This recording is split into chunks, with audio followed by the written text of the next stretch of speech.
حضرت صاحب رؤیت اور ادراک میں وضاحت فرمائیں.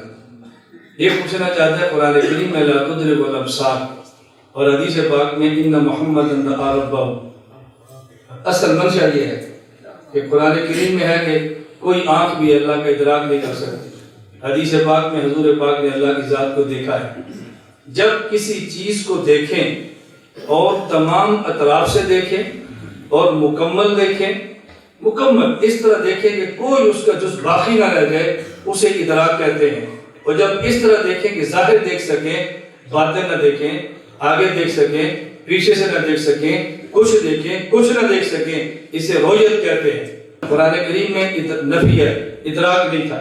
اور حدیث پاک میں حضرت عبداللہ بن عباس انس بن مالک رضی اللہ عنہ فرماتے ہیں حضور پاک نے اللہ کو دیکھا. امی عائشہ فرماتے ہیں جو یہ کہنا حضور پاک نے اللہ کو دیکھا کہ وہ جھوٹ بولتا ہے. لوگ کہتے ہیں امی عائشہ انکار کرتی ہے. ہم کہتے ہیں حضرت عبداللہ بن عباس انس بن مالک جو کہتے ہیں نا دیکھا، وہ رؤیت ہے. جو کیا ہے؟ رؤیت. اور امی جان فرماتے ہیں نہیں دیکھا، وہ کہتے ہیں ادراک ہے. کیا معنی؟ اجمالاً دیکھا ہے، تفصیلاً نہیں دیکھا. دونوں ٹھیک ہے. میں آپ کے شہر آیا، ایک بندہ کہتا ہے کہ استاد جی نے اسماعیل خان کو دیکھا ہے، دوسرا کہتا ہے نہیں دیکھا. دیکھا ہے کیا مطلب؟ وہ جی اثر کو آئے ہیں، ان کی آنکھیں ہیں، شہر سے گزر کر آئے ہیں، دیکھا نہیں ہے. دوسرا کہتا ہے جی ہمارا مطلب یہ تھا پورا ڈی خان نہیں دیکھا، بس شہر میں داخل ہوئے ہیں، کریمیا مسجد آئے ہیں، محلہ قریشی آئے ہیں، بیان کیا ہے اور چلے گئے ہیں. تو دونوں ٹھیک ہیں. جو کہتا ہے نہیں دیکھا کہتا ہے تفصیلاً نہیں دیکھا، جو کہتا ہے دیکھا ہے کہتا ہے اجمالاً دیکھا ہے.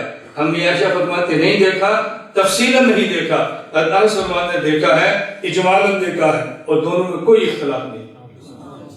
لا الہ الا اللہ، لا الہ الا اللہ، لا الہ الا اللہ، ما لنا رب سوى